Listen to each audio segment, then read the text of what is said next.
रात के 12 बज रहे थे। पूरे गांव पर अंधेरा और गहरा होता जा रहा था। उसी अंधेरे में थुंग थुंग बिना किसी रोशनी के उस भूतिया स्कूल के क्लासरूम के अंदर पहुंचा। अंदर एक अजीब सी खामोशी और ठंडक थी, जैसे दीवारें भी सांस ले रही हों। तभी उसकी नजर टेबल पर रखे उस रजिस्टर पर पड़ी। देखते ही थुंग थुंग चिल्ला उठा, कौन हो तुम?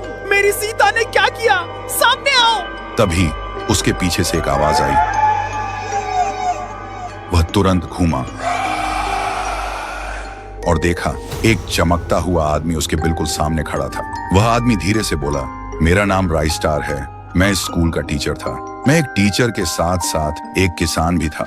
मेरे खेत का अनाज आधा मैं घर रखता और आधा बच्चों के लिए स्कूल में लाता। फिर एक दिन मैंने देखा गांव के कुछ ताकतवर लोग बच्चों के लिए रखा अनाज चुरा रहे थे।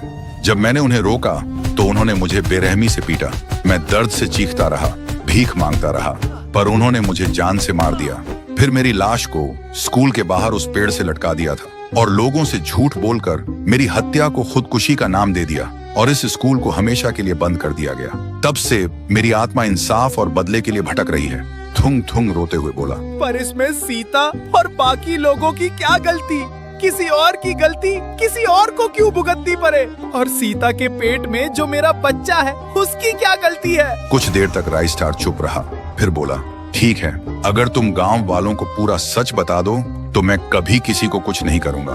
फिर सुबह थुंग थुंग ने पूरे गांव को बुलाया और सारा सच बता दिया।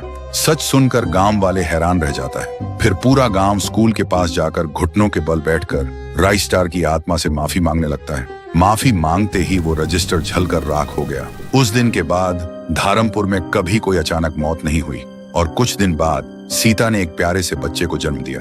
अब थुंग थुंग और सीता सिर्फ जिंदा ही नहीं थे, वे खुश भी थे, क्योंकि अब उनके पास सिर्फ एक बच्चा नहीं बल्कि एक वजह थी जीने की।